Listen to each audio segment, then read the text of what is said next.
welcome you all, those of you here at the Governor Hotel, and those of you listening on OPB or KBPS radio, or watching on cable television.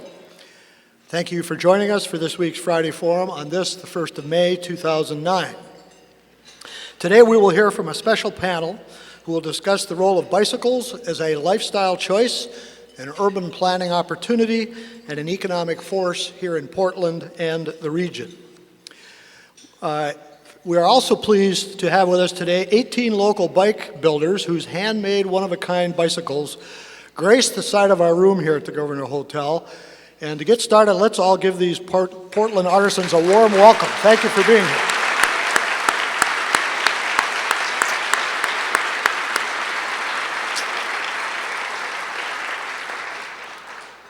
And now for some announcements. In consideration of those sitting close to you and those in our radio and television audiences, I'd like to ask everyone in the room, if you haven't already done so, to please silence your cell phones or any other devices that make noise. As always, we offer acknowledgement of our Friday Forum corporate sponsors for this quarter, without whose generous financial support, these time-honored City Club Friday Forum luncheons would not be possible. Our corporate sponsors for this quarter are Portland General Electric, the law firm Schwabe Williamson Wyatt, and Northwest Natural. We thank them all for their support.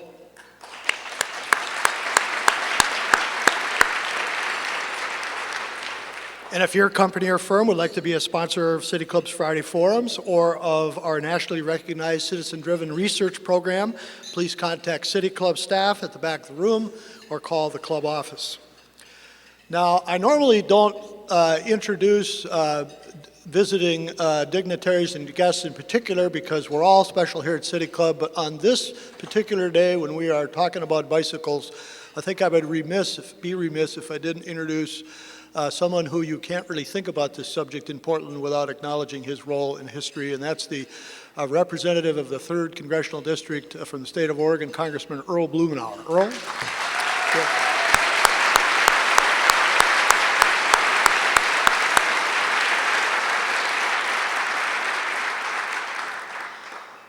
Now, as you regular attendees know, City Club is well into our spring membership drive. This is a very important effort this year, as the club is working hard to fill a $35,000 operating budget deficit due to the effects of this economy we're all dealing with. So for those of you who are members, please try to recruit one person from your table to be a new member today. You can look around and spot the likely candidate.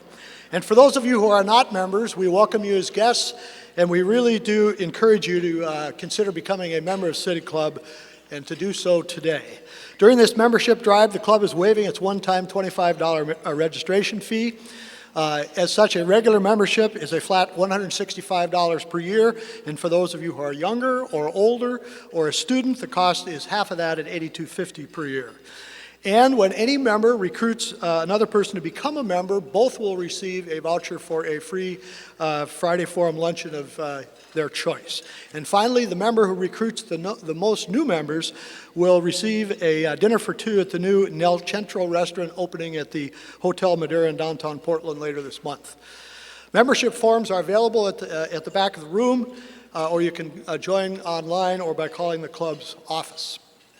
Now, as to the membership benefits of City Club, the club's membership dues support many programs sponsored by the club year-round that benefit Portland, the region, and the state of Oregon, and that provide opportunities for members to learn about the most important public issues in our city, region, and state, and to become engaged in addressing them. For example, the club is now gearing up its popular Citizens Salon Dinner and Discussion series and is now looking for hosts. So if you're a club member and would like to open your home to dining and discourse, featuring a governmental or civic leader as guest provocateur, please contact the club office or the club staff at the back of the room. As another example, next week here at the Friday Forum, the club welcomes a panel comprising Washington County Board Chair Tom Bryan, Jill Island from Intel, and Gordon Brisner of Solar World. This panel will discuss how the intersection of government, community, and business is building a foundation for a bright economic future in Washington County. That's here at the Friday Forum next week.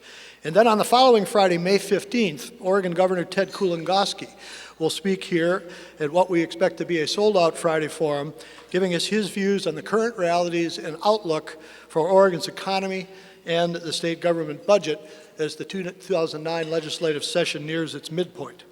Now, details regarding these and many other club-sponsored events can be found in the club bulletin and online. So the fact is, no other organization really gives its members or this community the kind of broad, in-depth, and up-close and personal programming on civic issues that City Club does, and that's why we all ask you to dig deep and consider recruiting new members and joining if you're not a member. Now to today's program. Portland is often seen as the American biker's Mecca. According to the League of American Bicyclists, Portland is the #1 major city in the United States for bicycling.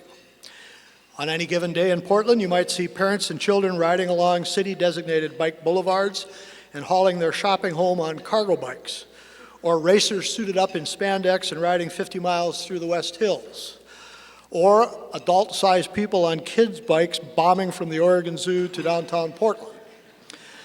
At the same time, bicycling is playing an ever more significant role in the urban form and transportation of Portland that is lauded throughout the United States. Indeed, significant enhancements in the role of the bike in what makes Portland Portland are now being teed up by creative and savvy urban designers and planners. In addition, as the display of the handcrafted work here in the room signifies, Portland also is becoming a nationally and internationally recognized center of the bicycle industry and bicycle culture, demonstrating that bicycles and bicycling can be an important part of a local economy. So, where is all this headed? What is the upside that we could see in the years ahead? And what could be done to enhance these trends even further? With us to talk about these questions and about bicycling and its role in Portland and the region in general is a very knowledgeable panel. Our first speaker will be Jay Graves, owner of the Bike Gallery, a bicycle business started by Jay's father in 1974. The Bike Gallery today features 6 stores throughout the Portland metro area. Jay also spent 12 years on the Bicycle Transportation Alliance board and was a founding member of the Community Cycling Center. Passionate about getting people on bikes, Jay Graves strives to highlight the connection between comfortable bicycling, a tight-knit community, and a strong economy. Today's second speaker from our panel will be Mia Burke. Once the bicycle program manager for the city of Portland, Mia is now a principal at Alta Planning and Design, a firm that specializes in planning, designing, and overseeing trail development for bicyclists and pedestrians. Mia has authored studies on such topics as shared lane markings, and teaches bicycle and pedestrian planning in her role as an adjunct professor at Portland State. Mia Burke also is the founder of PSU's Initiative for Bicycle and Pedestrian Innovation. Our final speaker today will be Jonathan Nicholas. Jonathan joined the Oregonian staff in 1982, where he spent 26 years as a columnist. In 1988, Jonathan invited his readers to get on their bikes and join him on a ride across Oregon to help bridge the rural-urban divide within our state. With the route changing each year since, and with a twin goal of increasing tourism and generating income for Oregon's rural communities, approximately 50,000 riders have since joined Jonathan, including Mia 3 times and Jay every time, for the annual Cycle Oregon ride, which is regarded as the best bicycle ride of its kind in the United States, if not in the world. In 2008, Cycle Oregon 21 involved 2,200 participants from 44 states and 11 countries, and Cycle Oregon 22, set for September, has been sold out since February. It's really an amazing thing. Late last year, Jonathan Nicholas joined the ODS companies, where he now cycles to work every day and is helping ODS reform healthcare in Oregon. Please help me welcome today's speakers, beginning with Jay Graves. Jay?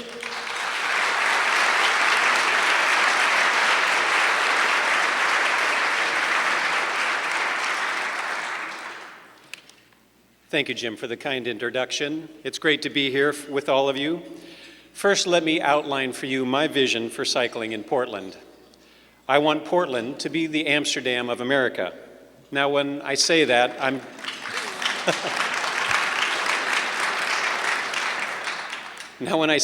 talking about in terms of cycling, not all the other stuff Amsterdam is famous for. And if you've never been there, imagine bicycles and bicycling everywhere. Cars, trains, bicycles, and pedestrians flowing through the city like a symphony, and where 36% of all trips are done by bicycle. The three of us are here today, however, to share with you much more than a vision. We're here to present a plan of action that will utterly transform our city and do so in such a cost-effective way, you'll wonder what's taken us so long to do it. I'll start with a brief overview of the history of bicycling in Portland. Mia will speak on the recent past and current state of affairs, and then Jonathan will finish with what he sees as the future of cycling. Let me take you back to the beginnings of the bicycle movement. We have to go all the way back to the 90s. That's the 1890s to give you the full perspective. The end of the 19th century in Portland saw bicycles as an important part of transportation and recreation. There were thousands of people riding bikes back then. In the 1890s, most roads were dirt, well, I should say mud for most of the year, and it was civic and business leaders like all of you that lobbied to get routes paved. In 1899, the legislature saw the need to build bike paths in and around the city and put a mechanism into place for funding. Heck, that same year, Portland even elected a bike shop owner to city council. No, that's not any kind of announcement of any kind. No. Advocates decided one of the first projects would be a bicycle path on Vancouver Road in North Portland. I read a headline that said 800 people paid for it, but 6,000 people use it. Back then, Portland had thousands of people riding bikes. They even had plans to build a bicycle trail from Portland to Mount Hood.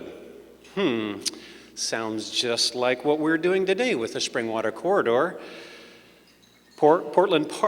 State Parks owns the right-of-way from Boring to Estacada to finally, after 110 years, make those dreams come true.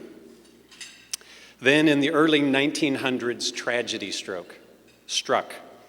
Along came that infernal combustion engine. The car culture took over. For many decades to come, the auto had dominated our communities, the bicycle relegated to toy status. But everything is cyclical, isn't it? Think back 40 years. What was happening in America during the late 60s and early 70s? First, the 10-speed revolution hit America like lightning. Everybody had to have one. It didn't matter that they were very uncomfortable. To the average person, those skinny tires and even skinnier seats were extremely painful. Do you remember how hard those seats were to sit on? Yet lightweight European and Japanese 10-speeds were being imported by the millions, and bicycle shops had a waiting list of customers from here to the cash register. Oh yeah, that other little tectonic shift happening in America during that time? The gas crisis. Do you remember waiting in lines, endless lines, snaking around the block to buy gas? Gas rationing was forcing Americans to think differently about bicycles. No longer considered a toy like the previous 6 decades, the bicycle was now a serious form of transportation, especially in urban areas. 1971, landmark legislation was passed by then Governor Tom McCall. He signed the bicycle bill into law. That bill stated that when a road is built or rebuilt, at least 1% of the highway funds will be used for bicycle and pedestrian facilities. By the time we opened our doors in 1974, the 10-speed craze was ending, although we didn't know it at the time. That was the year the bike industry took a 40% drop. Can you imagine your business dropping 40%? Well, actually, after the year we just had, I imagine some of you probably can. I know many of us have seen our 401ks drop by at least that much. What happened over the next 30 years is truly American, innovation at its best.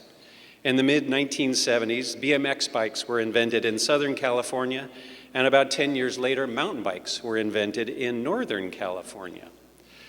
Then, in the mid to late 1990s, people came flocking back to the road bike. Fueled in part by innovation like carbon fiber frames and componentry, but one could argue that a crazy Texan had an even greater influence. Lance Armstrong's success and the media surrounding the 7 Tour de France wins drove cycling into the corporate world. A few years ago, the New York Times stated bicycling was the new golf, except a lot more fun. As a part of that resurgence, Portland has a huge selection of custom frame builders. Hopefully you've seen some of them today. We had 3 custom builders back in the 70s, and now there's over 20. How else has Portland received national recognition? Bicycle fitting was pioneered by Michael Sylvester here in Portland during the 1980s.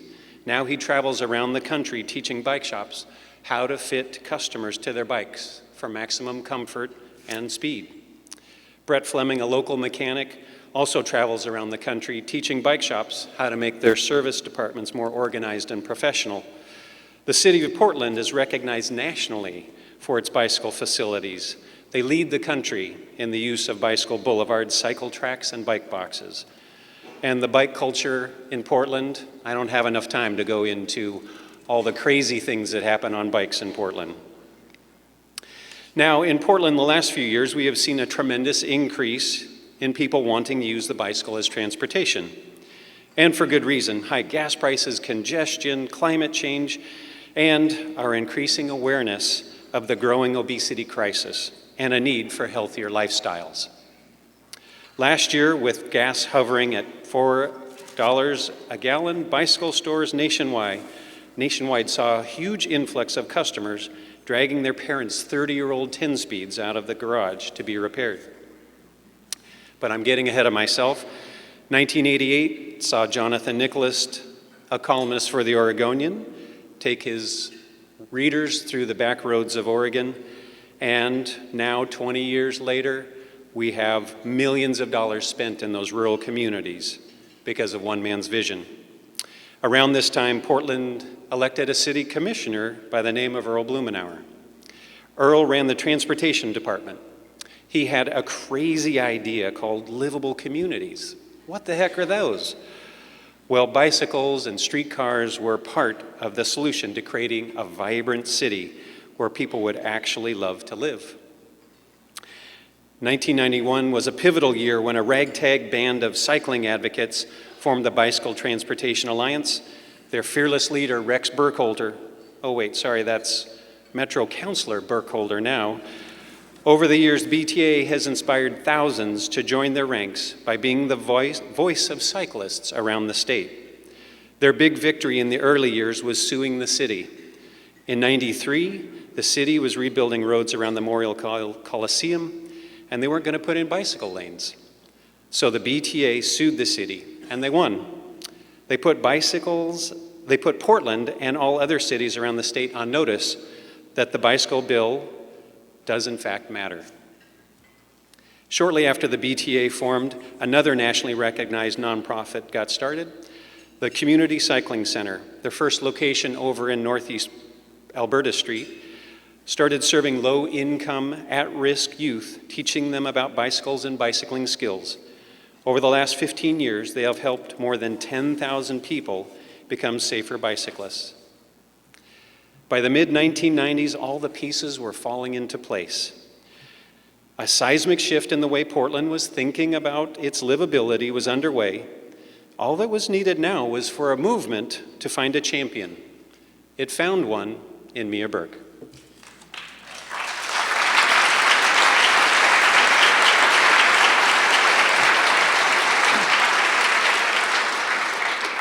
It would be easy to think that the Portland we see today has always been what it is. It would be easy to think that, but wrong. It didn't just happen, we made it happen. In 1993, I started working I was a bicycle coordinator working for Commissioner Earl Blumenauer, who told me, Mia, we have an enormous opportunity here. I want us to be the nation's most bicycle-friendly city. At the time, we had Earl's leadership, we had a little bit of federal, state, and local funding, a burgeoning advocacy movement in the BTA. On the flip side, we had almost no bikeways, very few people bicycling, and a skeptical public. Bureaucracy staff were exclusively trained in moving people around by cars. That's the way it had always been done. And the business community was not quite ready then to embrace bicycle transportation. An official from the Building Owners and Managers Association said to me once, "What do you mean we have to put in bike parking? When is this silliness going to stop? What are you going to require next? Ski racks and toy chests?" I faced similar opposition from school districts, campuses, the police bureau, the fire bureau, and most neighborhood and business associations. For years, I hauled a bike trailer and a slide projector around the city of Portland, speaking to business and neighborhood groups, civic organizations, and service clubs. I would speak about the health impacts of sedentary lifestyles and the increasing problems in air quality and traffic congestion. I would describe what we needed to create in Portland in terms of a comprehensive bikeway network with bike lanes, shared use paths, and neighborhood-based bicycle boulevards, along with bike parking, education, encouragement, and enforcement.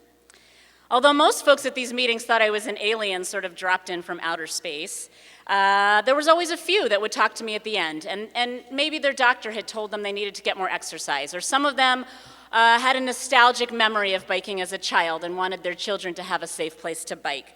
So I started thinking, well, gosh, if every group I speak to has 20 or 30 people and I'm talking to 2 or 3 or 4 at the end, that's actually like 10%, maybe 15% that I'm reaching. And if each of those folks started bicycling, and their friends started bicycling, and their friends saw that they were getting fitter and more healthy, maybe I'm on the right track. In 1996, City Council adopted the Portland Bicycle Master Plan with a new city policy: make the bicycle an integral part of daily life. The revolution was about to begin. We started installing hundreds of miles of bike lanes and paths and bicycle boulevards. We started adding thousands of bicycle parking spaces. In 1996, I got a fellowship and explored 18 bicycle-friendly cities in Europe and came back with innovative ideas to help expand our bikeway toolkit. With our community partners and friends, we seeded bike-related events and activities: the Bike Commute Day, Bike Commute Challenge, Bike Fest on the Burnside Bridge, the Bridge Pedal, and the Worst Day of the Year Ride, which is actually Earl's idea, and it annually proves that the best way, the only way to guarantee nice weather in Portland is to declare it the opposite. Bicycle transportation is a simple win-win solution for our complex energy, environmental, livability, and health problems. We have created, in less than a generation, a city in which people can and do choose bicycling as a normal, everyday means of transportation. Many of us live a car-free or a car-light existence. We have more money in our pockets. We are fitter and healthier. We are less stressed. Our kids arrive at school by foot or bike, and they're ready to learn and energetic. We are more free.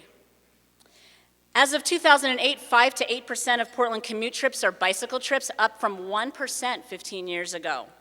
For less than 1% of Portland's transportation budget, we've increased bicycling from negligible to significant.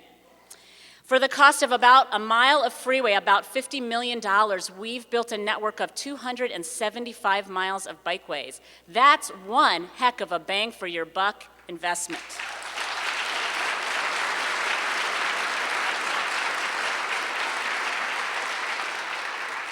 What could we achieve if we were willing to invest 2 or 3% of our transportation dollars? As bicycle-friendly as we are, we have only scratched the surface of what we can become. We may be the nation's most bicycle-friendly city, but we are decidedly second tier in comparison to European cities like Amsterdam or Copenhagen with a 36% bicycle mode share. What if we invested 6 or 7%? I believe we could reach a 20% bicycle mode share. Does that sound crazy? No. According to the city auditor's report, more than 15% of Portlanders report using the bicycle for transportation already. And that number is as high as 28% in some of Portland's close-in neighborhoods. On certain bridges, bicyclists account for 17% of the vehicles. On the Hawthorne, Steele, Burnside, and Broadway bridges, close to 17,000 daily trips are made by bicycle. If you add in the pedestrian trips, you have an equivalent of a 4-lane bridge worth of people on bicycle or foot. Through the city's Safe Routes to School program, which I did have the honor of leading for the city for 3 years in conjunction with community partners, the BTA and the CCC and the Willamette Pedestrian Coalition, we increased bicycling and walking to 38% of school commute trips in 25 schools. The city's Smart Trips program, Women on Bikes program, and Sunday Parkways program are all making a huge difference for a tiny fraction of the cost we spend on motor vehicles. These numbers represent a massive increase in bicycle use directly tied to the city's investment in bicycle infrastructure and promotion. Our increasing bicycle use has substantially outpaced the growth in population and motor vehicle usage in this city. We've shown that bicycling can be an incredibly positive means of transportation for tens of thousands of residents and businesses. No matter what business you're in, bicycling is good for your bottom line. Employees who bike to work, or on the weekends, or for any trip, save you money in reduced healthcare costs and absenteeism. They show up for work cheerful and ready to work, whereas those of us who sit in traffic listening to the nonstop bad news of the radio come to work stressed and ready to complain. The more we get single occupancy vehicles off the road, the better it is for the freight community because they can have more room on the roads to deliver goods to our stores. I encourage business owners to get involved with the Bicycle Transportation Alliance's soon to be announced bicycle-friendly, or soon to be launched bicycle-friendly business initiative, with seed, which will be launched this summer with seed funding from Cycle Oregon and ODS.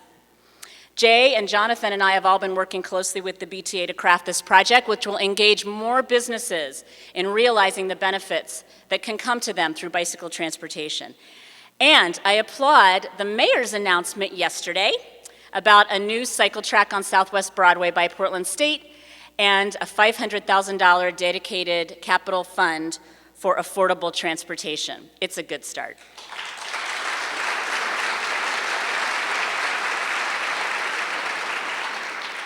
For those of you who question this use of resources, I say this.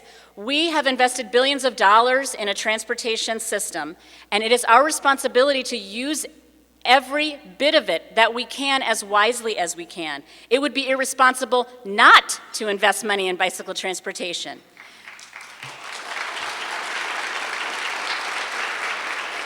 Together with walking and streetcar and light rail and buses, we will realize the vision of a livable, walkable, lovable, sustainable, and economically viable Portland. When I was at the city, I loved seeing my ideas realized as we installed more bikeways and saw more people bicycling. After I left the city of Portland in 1999, I started Alta Planning Design in my kitchen, and we've expanded it now to 10 offices nationwide with 60 staff. We bought a historic building down on Southeast Grand because it's on the new streetcar line, and we renovated it, and that's our headquarters. Around 2003, I realized that my job was going to be a whole lot easier if we could elevate the professional capacity of our planners and engineers and architects and landscape architects who had been exclusively trained in motor vehicle transportation. I started teaching a course on bicycle and pedestrian issues in urban planning, and with a number of my colleagues helped found the Initiative for Bicycle and Pedestrian Innovation at Portland State University. Through Alta, I have worked in 48 states and 4 countries.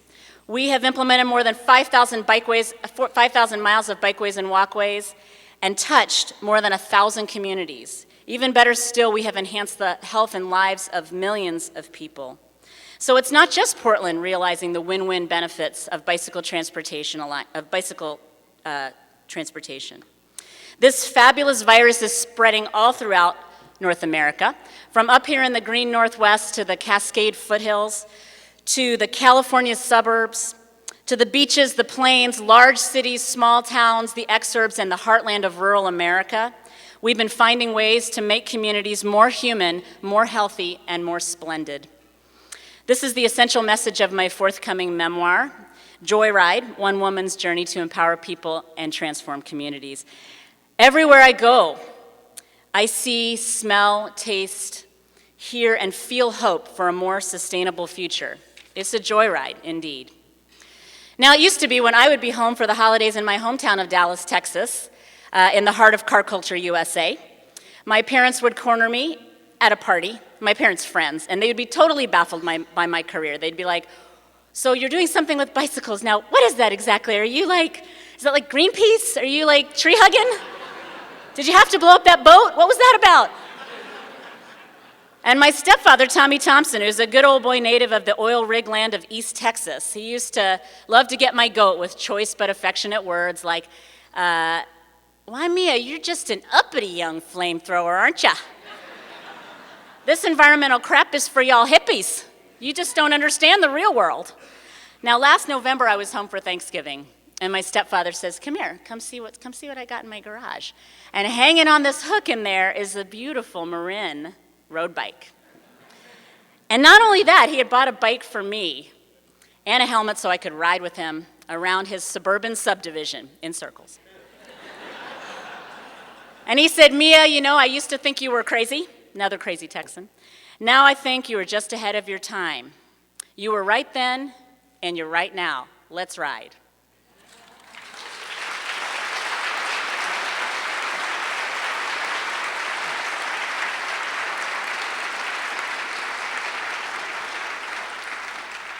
Thank you, Mia. You know, if only Mia were a little more energetic, we could have really got somewhere in the last 10 years. I have to begin today with a little personal note. 30 years ago, when I first moved to Portland, the very first way that this city sort of reached out to embrace me and to grab a hold of me was an invitation from the City Club to serve on the Friday program committee. So 30 years later, I was invited again to do something with the City Club, and it feels very much like a homecoming here for me today. I grew up in a place called Merthyr Tydfil in Wales. Say that to an audience in England, and you get a murmur of profound condolence. That's because Merthyr Tydfil is widely known as the ugliest town in the British Isles. That's not because of our plague of infill condos with postmodern eaves. That's because of a different kind of plague. It's because of what lay buried 1,500 feet beneath our homes, some of the richest coal seams in the world. You'll have to trust me on this, but 200 years of coal mining with absolutely no notion of environmental consequence leaves scars far more brutal than any Oregon clear cut. By the time I was a teenager, however, all that coal was running out, and that meant that the very quilt of our community was about to fall apart.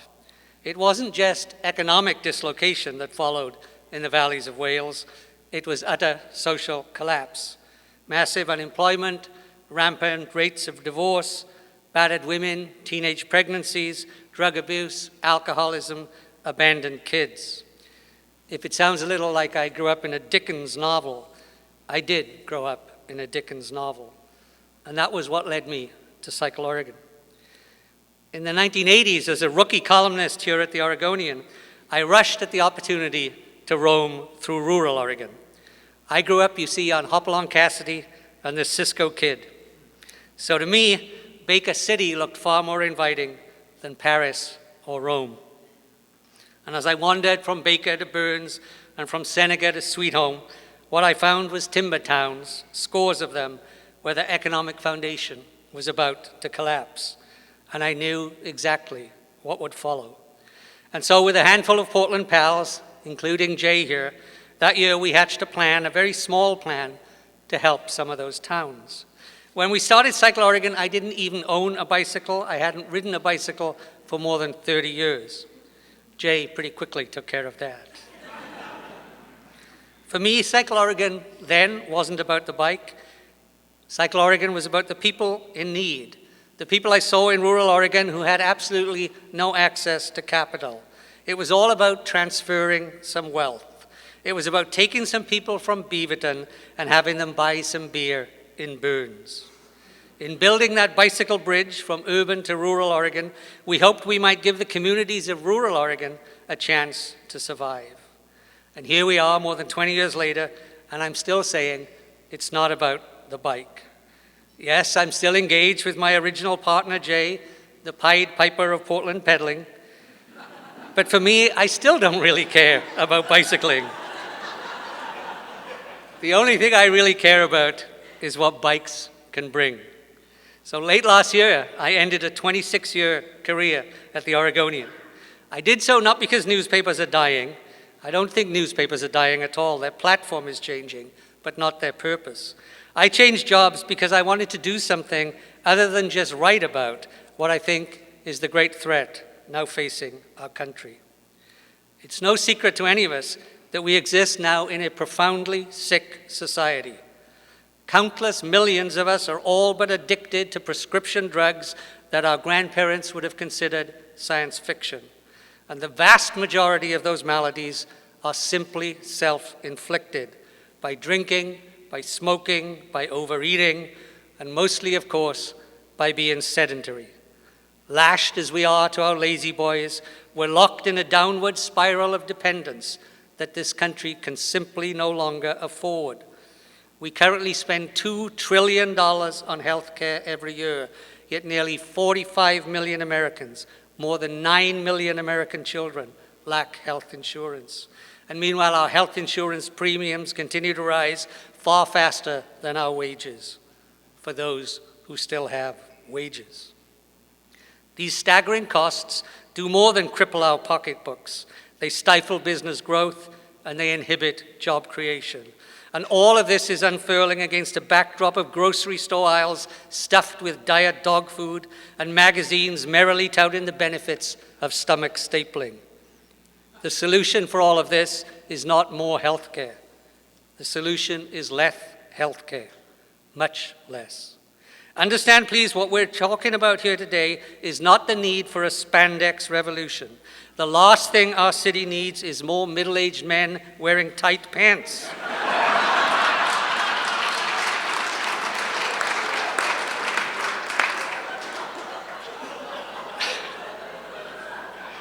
No, really, you've all seen them.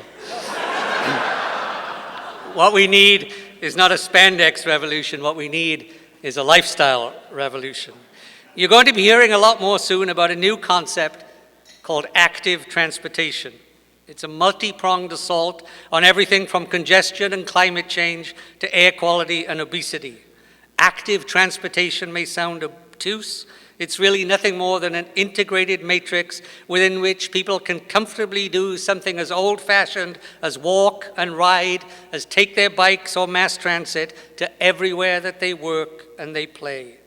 That vision that Jay and Mia have outlined for us all here today is a simply astonishing opportunity, and one so cost-effective we would be insane not to embrace it. What's stopping us is nothing more than those old bedfellows, inertia and stupidity, laced with a massive helping of political self-interest. Which brings me directly to our departments of transportation. I promised the City Club I would name names. For far too long, at the federal level, at the state level, and at the city level, these transportation agencies have simply been far too much in thrall to the motor car, far too convinced that any answer to any problem is to pour more concrete. We're here today to say those days must end.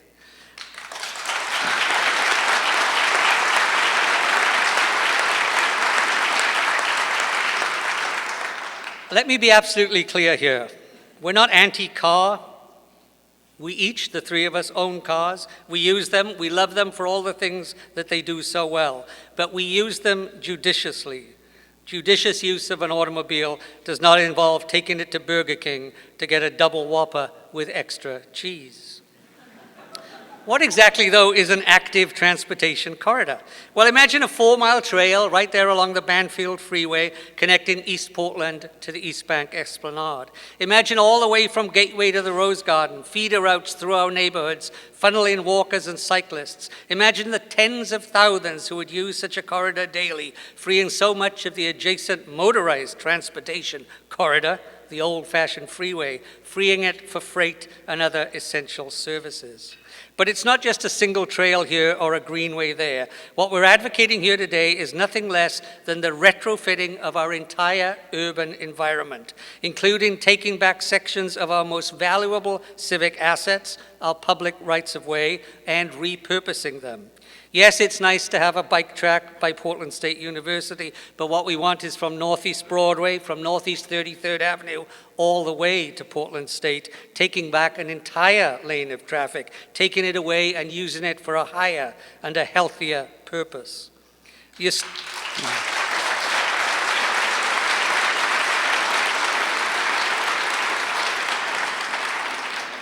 The astonishing thing about this vision is that the pieces are all in place. In the White House, we have a president, God bless him, who thinks science is something other than an environmental joke.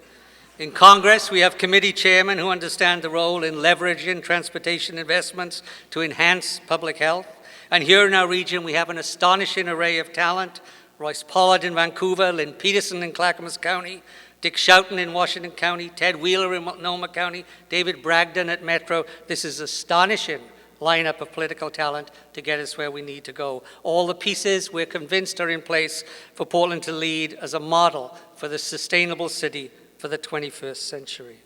Portland, we think, can be a world leader, a lean, clean, and green city in which cycling is a fundamental pillar of a fully integrated transportation system.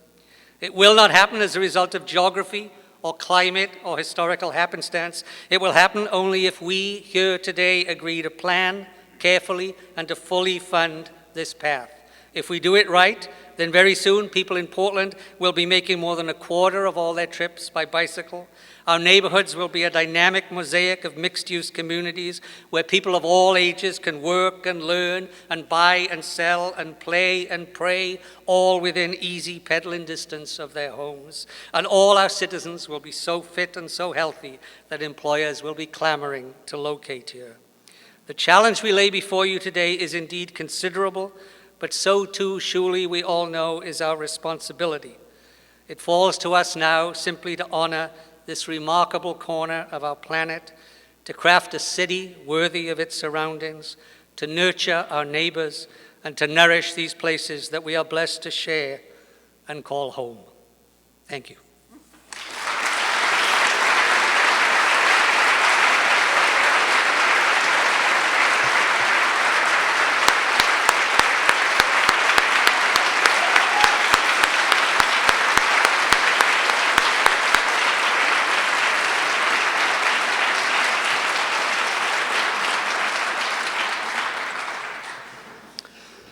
The first question for our panel, as always, will be from our Board of Governors host. Our board host today is Melody Rose. Dr. Melody Rose is chair of the Division of Political Science at Portland State. She has been a member of City Club since 2004 and currently serves as the chair of the Friday Forum Committee, which, with the support of staff, plans events like this one. She is ending her first term on the Board of Governors. Melody?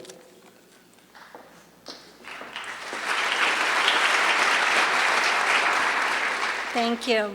Well, first of all, I invite you back to the Friday Forum Committee. I'd actually like to just ask a personal question. There are a lot of folks in the room who are cycling novices. So I'd like to ask each of you to tell us what ride would make us fall in love with the bike.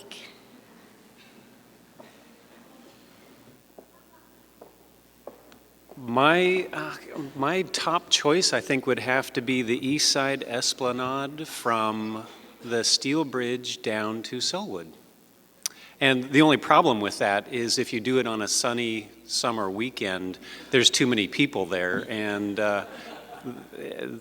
you need to slow down and watch yourself. So at that point, then you just head east on the Springwater Corridor, where there's a little less traffic and you can get out into the beautiful rural areas of Portland. And then once you're on the Springwater Corridor, we'll head north on I-205 bike path, which is not great, all of it, some intersections, but I really love to bike on Marine Drive, particularly on the part that's separated from the road, because looming to the east is glorious Mount Hood. And along the Columbia, you can see herons and eagles, and look to the north to see our neighbor Vancouver, and think about how fantastic it is to have a neighbor so close that we can just touch them. And then think about how, as we're pedaling along the rivers are so much the heart of what Portland's all about. So you take the Willamette and the Columbia together and you put paths along them and you think this is what we were meant to do, is be biking and walking along our rivers. And we really messed up when we put that freeway right next to the river in downtown Portland. We blew it, but gosh, weren't our leaders brilliant back in the 90s when they said, let's take back some of that space, and it's gonna be hard to do, so what the heck, let's just float part of it in the river. It's brilliant, and it really speaks to all that we are in Portland that makes us so special. And just before you complete this loop ride, at the end of Marine Drive, you should pop up onto the St. John's Bridge and see how everyone involved in the Department of Transportation remodeling that bridge should be utterly ashamed of the woeful job that they did.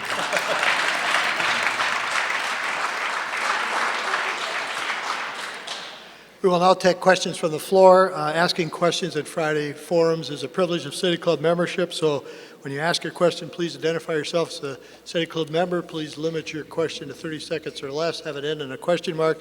And since we have a panel, in order to get as many questions as we can, we'd like you to address your question, if you could, to one of the panelists, and they're all free to answer, but shouldn't feel all compelled to for every question. We'll end at 1:15. Chris Smith, City Club member. Transformation begins at home, and I'm going to ask a question that I've asked before in private, but I'm going to take the opportunity to ask it in public today. First, I want to ask the audience, how many people biked here today? Great. So, my question, which with apologies to the panel, I'm going to direct to our esteemed president, when will City Club insist the Governor Hotel provide bike parking?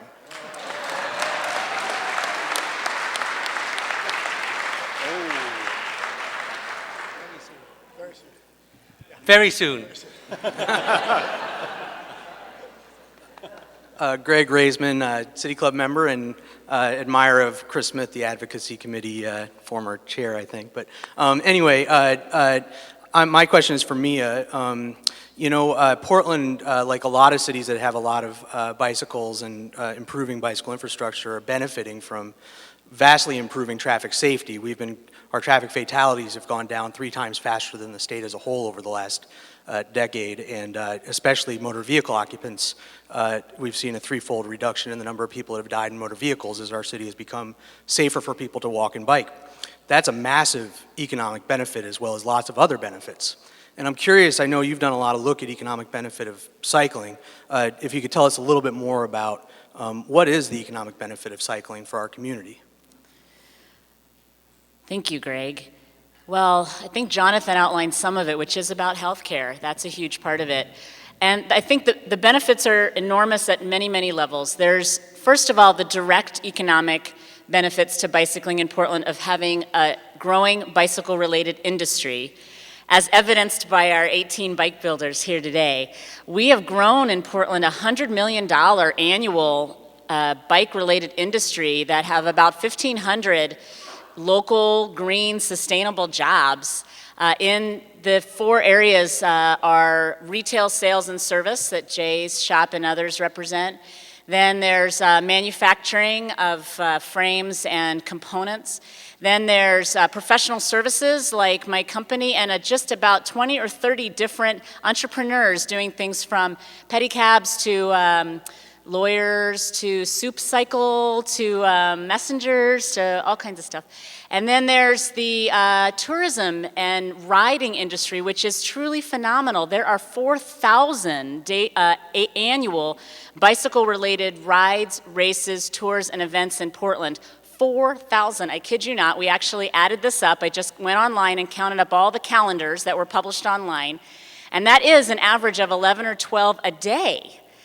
And they range from the little rides, the weekend bike gallery bakery ride and things like the wine country tours, to the bridge pedal, which has 20,000 people. And that every single one of those rides is people out spending money and being healthier and using their bodies. And so it's truly incredible, the direct economic benefit. The indirect economic benefit, Joe Courtwright says that I'm all off base here. I'm just focused on the direct economic benefit and that that I need to think about the indirect economic benefit, which is more money in our pockets, the green dividend, the $1 billion that he identified that people in this region save on transportation costs because they're not driving as much relative to other parts of the country, which I think is true. I truly believe this is true. We have a far lower number of 2 and 3 and 4 car households. We have a lower amount of vehicle miles traveled per day. Overall, we're seeing that our community is more economically viable than a lot of other communities, particularly in this down economic climate, and it's in part because of the green dividend. Ray Polani, a City Club member, and a bike commuter. I had started biking at the age of 38 when I was working for Pacific First Federal. I was an assistant treasurer, and I did it gingerly because I wasn't sure how it was going to be accepted. But it was accepted very well, and I continued to bike for 22 years. A little bit of history. Don Stathos, this was a state senator that in the 60s had the courage to tap the sacred Highway Trust Fund for bicycle and pedestrian paths, 1%. It's still going on. And in Portland, Lloyd Anderson, commissioner at the city, was the first one to establish a bike path on the Terwilliger Boulevard, which allowed me to start biking. Question, when are we going to have the courage to vote and open up the sacred trust fund to all transportation, not only to highways?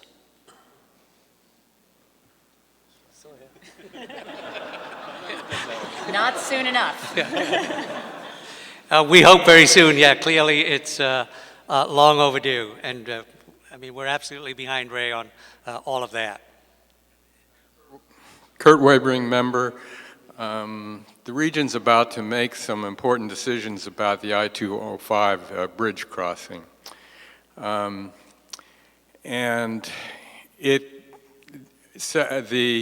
planning is supposed to include light rail and pedestrian and bike paths across I-5, as well as light rail connecting over to I-205.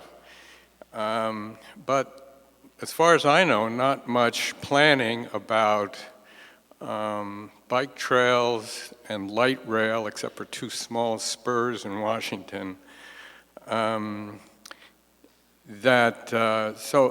I look at those plans, it makes me think that there's not really an integrated transportation system.